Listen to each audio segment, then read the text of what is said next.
dijadikannya lah bekasan.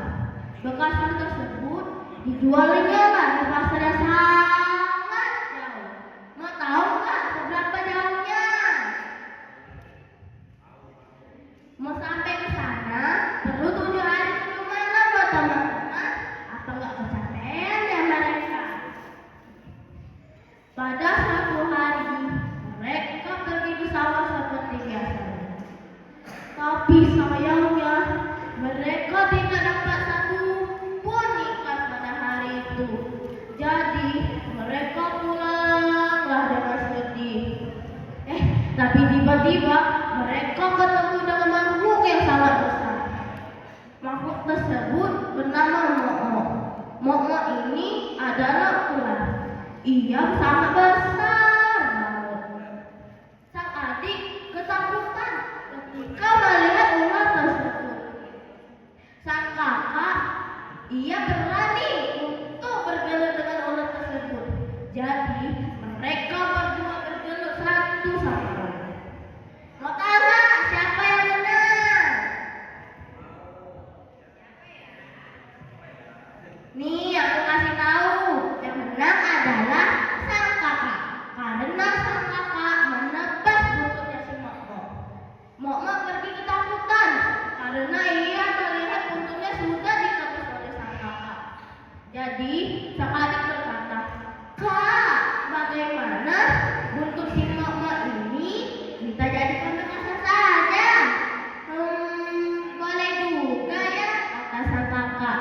Jadi sang kakak mengambil buntut tersebut, ia pulanglah ke pondok. Dan buntut tersebut dijadikannya lah bekasan. Saat sudah siap, sang kakak ingin berpamit dengan sang adik.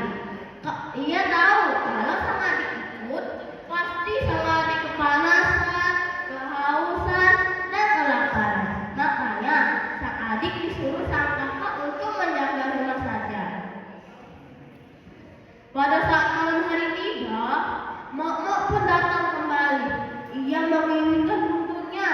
Mok-Mok berkata, "Buntutku, buntutku."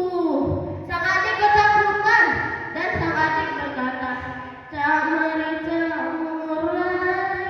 kebun kakak, pesan ke bilik aku takut hantu Mok-Mok," kata sang adik. Jadi mereka begitulah setiap malam.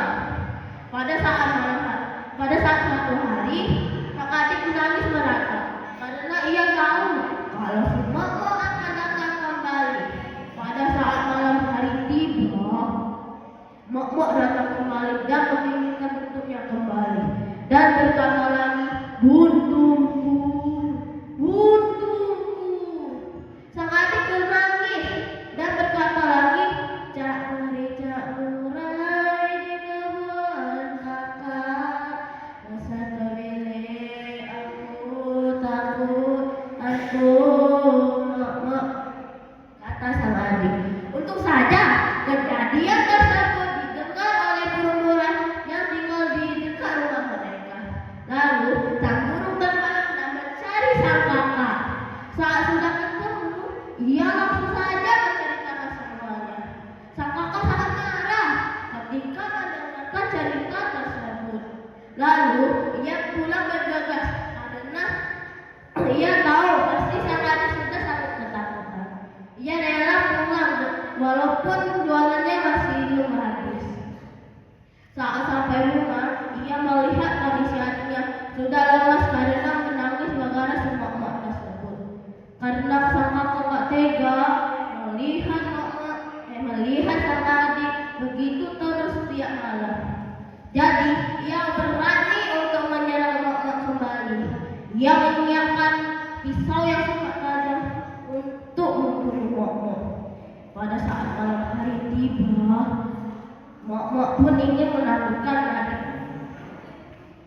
Saat dia lewat, dia tidak tahu teman-teman kalau ia sudah ditunggu oleh sang kakak. Saat ia masuk dan berkata lagi, "Buntutku, buntutku," langsung saja lehernya langsung ditebas oleh sang kakak. Sing! Dan Mok-Mok pun dibakar oleh sang kakak. Dibakarnya di belakang rumah mereka.